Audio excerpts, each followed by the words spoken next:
So good afternoon po yung lahat, sa lahat ng viewers natin dito. Ngayon hapon na po ngayon. Medyo makulimlim po panahon dito ngayon dahil parang umulan yata. So ngayon mabilisan lang itong video, no. So pag-usapan lang po natin yung tungkol sa pag-proning, no. So ngayon nakasulat po dito sa aking likod. So ngayon bago tayo magpatuloy sa topic, gusto ko muna batiin ng bandang araw sa iyo. Kumusta po kayong lahat?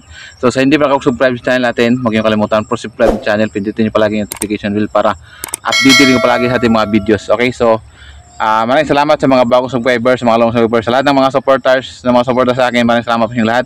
So ngayon, ang topic natin, what is proning? Ano nga ba ang sasabing proning? So maraming busy tayo ng topic dito at pinag-usapan po natin to dati pa.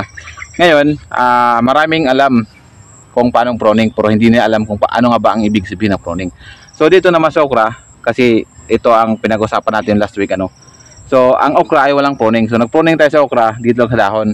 Hindi tayo nagpuputol ng mga sanga dahil bawat sanga ay nagkaroon ng bunga, di ba? So ang pinaprone natin dito yung dahon lang.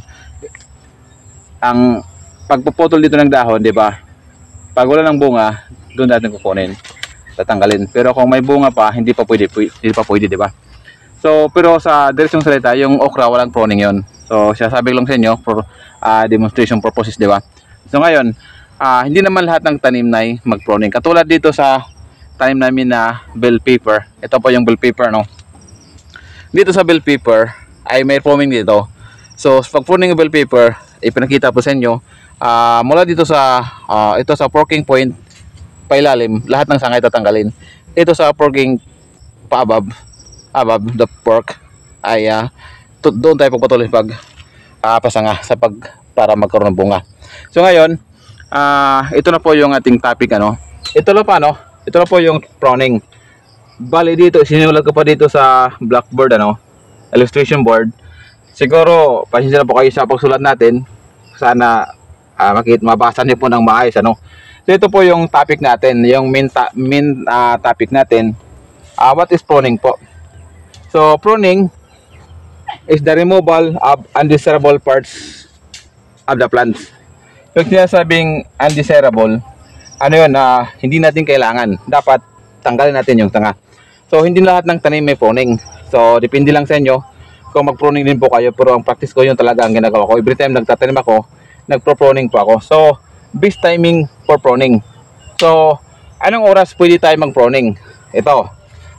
At saka anong araw? Sunny. Ibig sabihin, maaraw po. Tapos preferably 10 AM hanggang 12 noon.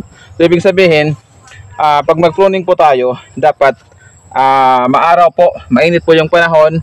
Dahil kung hindi mainit yung panahon, kung maulan, mahirapan. Kasi every time na mag-cut po tayo ng mga sanga, parang matagal po yan gumaling yung sugat kapag maulan. Pero kung maaraw po tayo mag-pruning, madali gumaling yung pinakasugat at madali rin mag-close, no? Okay, so hanggang 1 PM hanggang 2 PM ng hapon. Yun po ang best time for pruning. 10 AM hanggang 12 noon, 1 PM hanggang, okay. So spray fungicide or insecticide if pruning done during rainy or pagkatapos mag-pruning, lalo po kung maulan, ay mag-spray po tayo ng fungicide or insecticide. Okay? So para makontrol po natin, para hindi po madali madapuan ng masakit. Kasi pag nag-pruning tayo, lalo kung maulan, doon po papasok yung sakit, magkaroon po ng yung punggos yung tanim natin. Pero pag maaraw naman, madali mag-close yung pinakasugat, yung ulan, hindi makakapasok yung tubig doon sa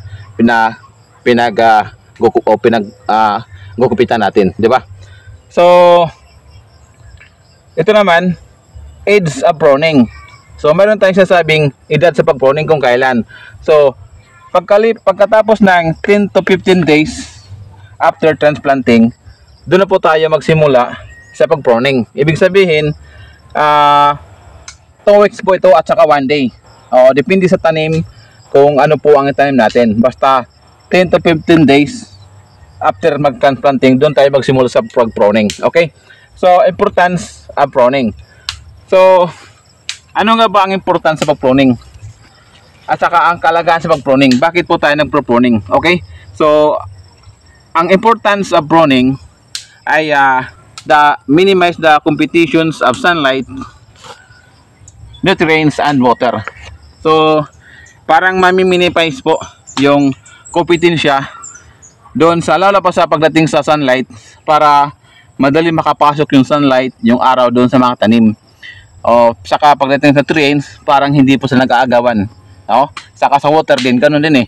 Kasi pag maraming sanga, parang nag-aagawan po sila, at which is yung sanga na hindi natin kinakailangan, sayang yung mga ilagay natin nutrients or patubig, sayang naman yung kasi hindi naman yung nagkakaroon ng bunga, di ba? So depende lang sa inyo anong practice nyo kung mag-pruning kayo hindi.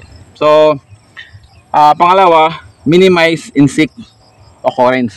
So ibig sabihin, hindi marami yung mga insekto na makalapit, no? Kasi kunti lang po yung sanga. Tapos ito pa yung ito yung pang-apat, improves the quality of the fruits. So ibig sabihin, pag nag-pruning po tayo, marami po lang benepisyo sa pag-pruning. Pagdating naman sa quality ng bunga or sa fruits, ay parang lumalaki pa po yung bunga kaysa sa walang pruning. So yung bunga ay parang uniform yung laki. Katulad sa sa ampalaya, pag nag-pruning po tayo, ay yung bunga uniform po yung size, uniform po yung laki. Yun po ang kahalagan sa pag-pruning.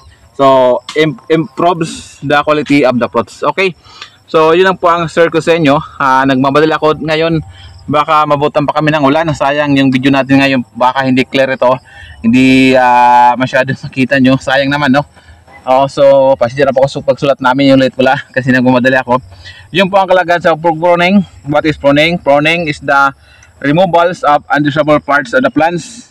Best timing of pruning, sunny, maaraw, preferably 10 AM to 12 noon, and 1 PM is fungicide, insecticide if pruning done during raining. Okay, so age of pruning 10 to 15 days after transplanting.